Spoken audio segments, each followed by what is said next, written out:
আমরা হয়তো আরো একবার গুনতে পারবো, কিন্তু এটা তো কন্টিনিউ করা যাবে না এইভাবে, এবং এটা কোনো প্রক্রিয়া হতে পারে না। সর্বশেষ সিদ্ধান্ত ধন্যবাদ। আমরা সিদ্ধান্তের কোনো পরিবর্তন করিনি। যে সিদ্ধান্তটি প্রথম দিনেই নেওয়া হয়েছিল, সেই সিদ্ধান্তের আলোকেই এই কার্যক্রমগুলো পরিচালিত হচ্ছে।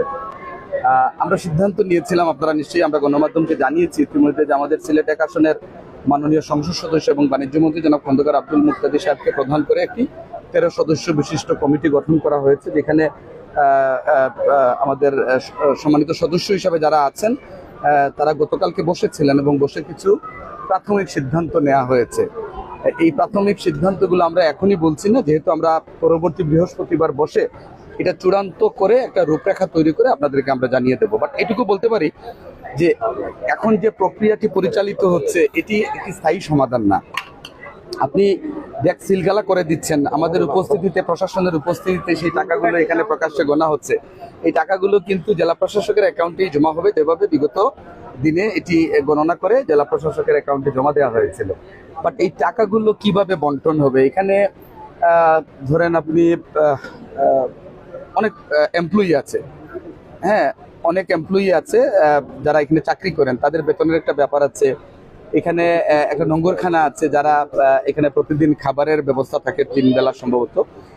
তো এই যে মানে স্বাভাবিক যে কার্যক্রমগুলো দরকার পরিচালিত হয়, সেটা কিভাবে পরিচালিত হবে। আপনারা আরেকটা জিনিস খেয়াল করে দেখবেন, এটি 700 বছরেরও অধিক সময় থেকে এইভাবে পরিচালিত হয়ে আসছে, কিন্তু এখানে একটা সুব্যবস্থাপনা কিন্তু নেই। এটি আমরা সকলেই স্বীকার করি, এবং দরগা, মসজিদ, মাদ্রাসা এবং মাজারের সাথে যারা সম্পৃক্ত আছেন, আমরা সকলেই কিন্তু একমত হয়েছি যে দরগার আসলে উন্নয়ন প্রয়োজন।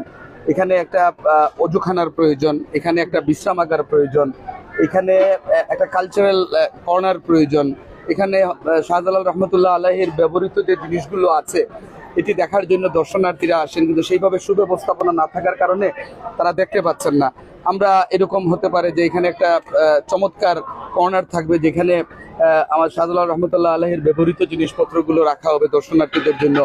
700 বছর থেকে কিন্তু অনেকেই অনেক তথ্য দিয়ে অনেক বই রচনা করেছেন, কিন্তু সেখানে এই বইগুলো কিন্তু কোথাও আছে অথবা গেলে পাওয়া যাবে এরকম কোনো তথ্য এখানে নেই। যারা আসেন তারা এই তথ্যগুলো জানতে চান, যে উনি কিভাবে সিলেটে যুদ্ধ করেছেন, বিজয় অর্জিত হয়েছিল, ওনার সময় থেকে বিগত দিনগুলো কিভাবে পরিচালিত হয়েছে।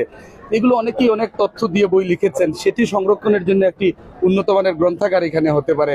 এখানে গাড়ি পার্কিং এর কোনো ব্যবস্থা নেই, সেই গাড়ি পার্কিং এর ব্যবস্থা হতে পারে। আপনারা আরেকটা জিনিস খেয়াল করে দেখবেন, যে এখানে একটা মাদ্রাসা আছে, এই মাদ্রাসার যে শিক্ষার্থীরা আছে তাদের জীবনমান উন্নয়নের জন্য, তাদের মানে প্রতিদিনকার যে খাদ্য এবং অন্যান্য আনুষঙ্গিক যে বিষয়গুলো আছে, এটি কিভাবে আরো উন্নত করা যায়, তাদেরকে সাপোর্ট দেওয়া যায়, এই বিষয়গুলো কিন্তু আমাদের পরিকল্পনার মধ্যে আছে। তো আমরা আশা করছি যে আগামী 1 সপ্তাহের মধ্যেই আমরা এই দরগা এবং মসজিদ, মাদ্রাসা কেন্দ্রিক যে বিষয়গুলো নিয়ে আমরা ইতিমধ্যে আলোচনা করেছি, সেটা আপনাদের মাধ্যমে আমরা দেশবাসীকে জানিয়ে দিতে পারবো। আরেকটা গুরুত্বপূর্ণ বিষয় হচ্ছে, এটি এভাবে চলতে পারে না, হ্যাঁ, এবং এটি আসলে আমরাও চাচ্ছি না, এটি কারোর জন্যই কাম্য না।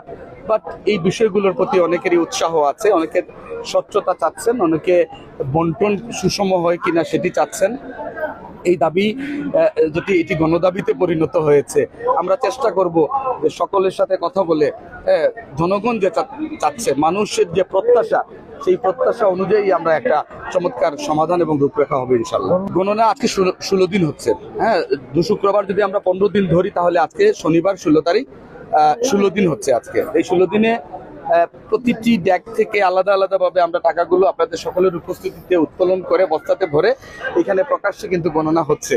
তা আমরা হয়তো আরো একবার গুনতে পারবো, কিন্তু এটা তো কন্টিনিউ করা যাবে না এইভাবে, এবং এটা কোনো প্রক্রিয়া হতে পারে না। মানে একটা বিষয় হচ্ছে কি, এটি একটি অলির মাজার। এই মাজার কেন্দ্রিক আসলে অনেকগুলো বিষয় থাকে স্পর্শকাতর। তো আমরা চেষ্টা করছি প্রত্যেকটি বিষয়কেই স্বচ্ছতার ভিত্তিতে বিবেচনা করে একটি রূপরেখা তৈরি করার। তো আমাদের সেই চেষ্টাগুলো অব্যাহত আছে। আমরা আপনাদের সহযোগিতা চাচ্ছি, গণমাধ্যমে যারা কাজ করেন আপনাদেরও সহযোগিতা চাচ্ছি। এই কারণে চাচ্ছি যে সঠিক যে তথ্যগুলো আছে, বাস্তব যে চিত্রগুলো আছে, সেটি আপনাদের মাধ্যমে উঠে আসবে, এটি কিন্তু আমাদের প্রত্যাশা।